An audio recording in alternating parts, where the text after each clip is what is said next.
Magandang umaga po sa ating lahat. Nako, eto, binubugbog kami ng tornado pero wala pa naman. Wala pa siyang parating pa lang. Pero hindi sa amin ang tumbok sa channel niya sa sa capital. Sa capital, ayan, medyo makulimlim, madagim. Madagim, hindi makulimlim, talagang madagim. Ayan ha. Oh, kita nyo yan. Nako. Kaya medyo walang pasok ngayon dito sa amin. Walang pasok. Kaya kaninang madaling araw medyo mahangin-hangin na. Ngayon medyo nawala na. Hindi natin alam, baka mamaya biglang lumakas. Kaya yan, hindi ko na nga nahihatid yung misis ko kasi maliit lang yung sasakyan ko nagatid yung manugang ko kasi baka biglang tangayin ng tornado. Dito sa amin kasi sa Florida matornado dito matornado, pero talagang ganun at di bale at tayo naman preparado rito sa amin. Yan, kita nyo ang dagim no? Tapos umaambon-ambon, no? Pero okay lang yan kasi talagang ganyan ang ating ayan, tsaka walang masyadong sasakyan, puro nasa bahay lahat. Tapos mga naisusi na yung mga garage, sinusi na para wag madala ng hangin. Tahimik ngayon dito sa amin. Yeah, ganyan talaga dito pagka nagto-tornado. Ayan, yung hangin pabaliktad pabaliktad na yung hangin. Ayan. Magandang umaga po at sana maging safe kami lahat dito at lagi kami nagpe-pray, wag kayong mag-alala. At ipinagpe-pray namin na maging maayos at sana wag masalanta ng bagyo ang aming bayan, ang aming bayan dito sa Amerika. Alam niyo naman dito sa Amerika, pagka umulan o pagka nagbagyo, tornado talagang tornado. Hindi katulad sa Pilipinas, baha lang dito, walang baha. Sige, hanggang dito na lang. Ayan, magandang hapon po sa ating lahat. Ngayon po alas 2 ng hapon, alas 2 ng hapon. Andito ako sa aming likuran, sa aming backyard. Kasi dumaan na yung bagyo, pero kami po ay hindi nasapol ng hurricane, Hindi kami natamaan ng hurricane. Medyo umiwas po ng konti at dumaan lang sa Tallahassee, palabas ng Florida. Pero pakaswerte siguro sa dami ng nagdadasal. So, eto na po ngayon yung aming sitwasyon. Hindi ho umulan, hindi ho kami nakaranas ng hangin. Talagang madagim lang. Ayan, alas 2 ng hapon pero parang alas 7 na ng gabi, Ayan, yan, tinanggal nga nung manugang ko yung mga nandito sa likod. Dati meron kami mga bike diyan. Tapos nandito yung aming mga ihawan. Tapos yung aking halaman, walang nasira. Yung aking garden, walang nasira. Kaya tamang-tama lang, At ayos naman at medyo lumamig-lamig. Tapos yung trampoline ng aming mga apo, ayan, pinagtatanggal yun nasa ilalim. Sinecure ng manugang ko kasi yun sa kabila namin, nung nakaraang bagyo, tinangay, buo tinangay. Kaya nawalan. Hinahanap nga dito sa amin, baka daw hindi na nakita, Tapos ito yung ginawa dito sa likuran ng kasi yan plastic lang yan, yung bakod namin yan. Pinaglalagyan ng tape ng aking manugang kasi katulad doon sa kabila, dati kasi doon sa kabila, doon yung aming kabila na yun, naglagay sila, Nung maglagay sila, hindi talaga hindi na abot ng bagyo, Hindi na hurricane, hindi. Ito, hindi na, kasi wala naman hurricane, hindi naman inabot ng hurricane. Kaya ayan, tamang-tama lang, Ayan, at ganun dito sa amin, pagka sinuswerte at siguro sa dami ng nananalangin, talagang ganun. Hindi pa nga nakakapagtabas Andyan na kasi yung aking manugang, siya na magtatabas niya. Dati ako nagtatabas nung umuwi sila sa Pilipinas, Ayan. Itong aming ito, paggagawa pa ito, lalagyan pa ng bakod, medyo malaki-laking budget malaki-laking budget, aabutin ng siguro mga 5K, Kaya hindi muna pinagawa ng ang anak ko. Kasi medyo umuwi ng Pilipinas eh. Siguro mga ilang araw pa. O ilang, ayan, ambon-ambon na. Sige, at lilipat na tayo doon sa harapan namin para makita nyo kung ano yung nangyari sa harapan. Ha? Ayan, eto na yung dito na ako sa harapan namin. So, wala nang ulan. Wala na ring bahid ng lakas ng hangin. Ayan, tingnan nyo yung aming mga bahayan dito, no? Ayan, at medyo maano na lang, makulimlim na lang o madagim na lang sa yung itaas, no? Kaya medyo maganda-ganda dahil umiwas ng konti yung hurricane. So, ngayon, andito ako ngayon sa aming harapan at binibidyo ko lang yung yung daan ng hurricane. Hindi naman kami totally na apektuhan. So, ayan, ayan. So, ito yung mga bahayan namin dito. Okay? Kita nyo naman, ang gaganda ng bahay. Hindi namin bahay, ang kapitbahay namin yan. Ayan, kapitbahay din. Ito yung kapitbahay din. Ayan, kapitbahay.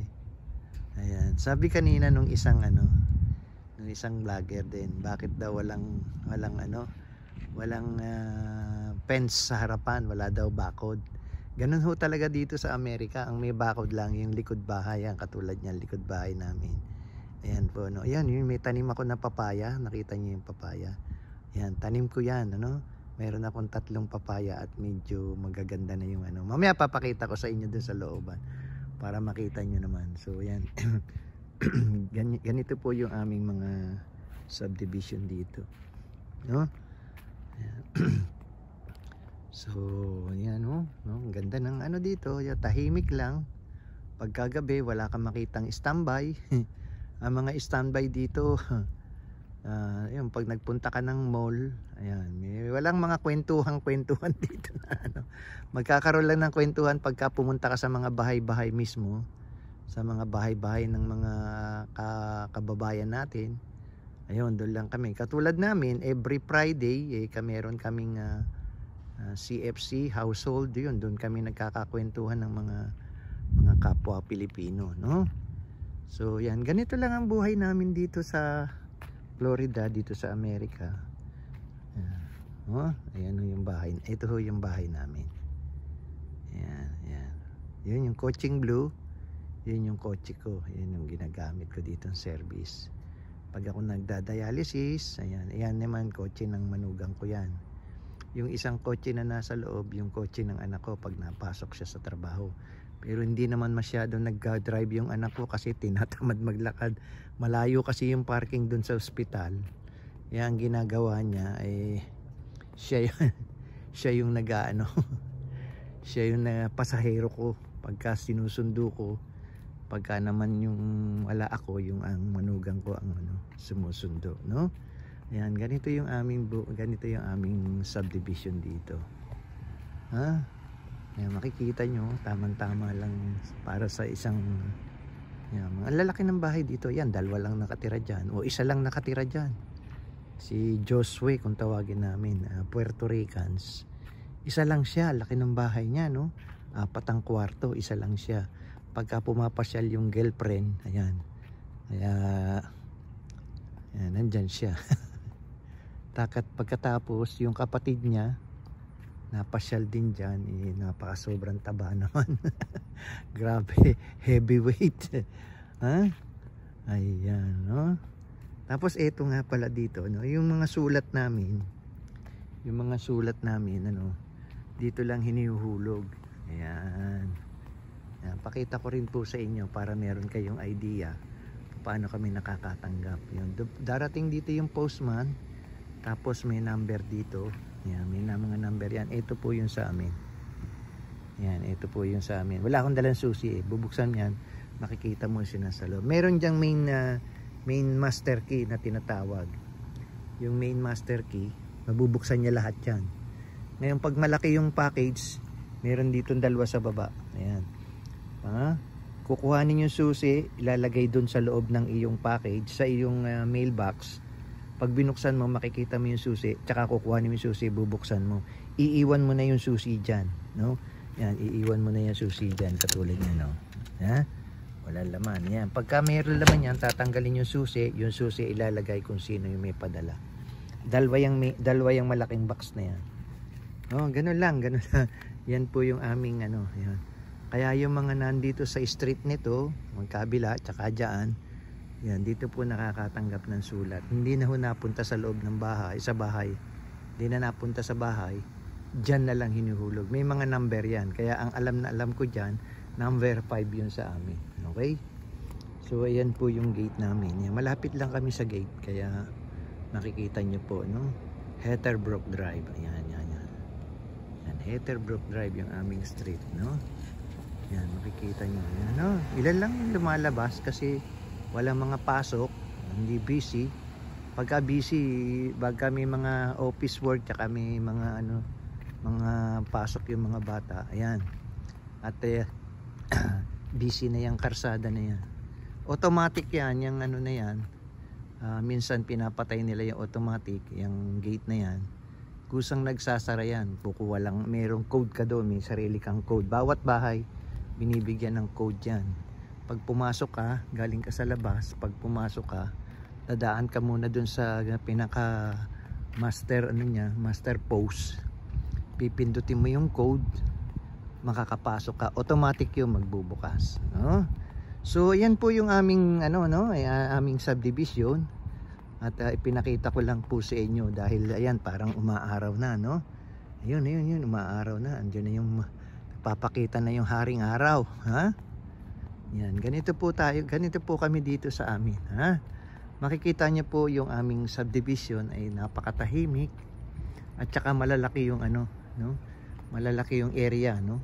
Lalo na doon sa likod namin, malaki. So yan. Dito sa amin, pagka malago na yung damo mo, hindi ka nagtabas, bibigyan ka ng letter ng homeowners. Yun. Bibigyan ka ng letter ng homeowners at yung sasabihin magtabas ka na, kung hindi mapapain ka, no? Kaya itinatabas yan, medyo maiksi-iksi pa, no? So yan, ganyan po kami dito, no? Yan, para ang isang buwan namin dito sa homeowners is $100 plus, no? Ang ibinabayad dito sa homeowners. Yan, hindi pa nagugupitan. Hindi pa nagugupitan, mataas na. Okay? Sige po, hanggang dito na lamang po muna ako sa aking video. At ako po ipapasalamat sa inyong lahat sa pagtunghayan nyo, pagtunghay dito sa aking vlog. Sana po paki-like and share and comments, yan, para po makarating naman dito po sa iba. Ito po si Brother Sunny dito po sa Deboy's Vlog. Nagpapaalam. Babayu. Ayan, ipi-premiere natin, ha. Ipi-premiere natin to para meron kayong makita sa amin. Ito. Maraming salamat. Babu.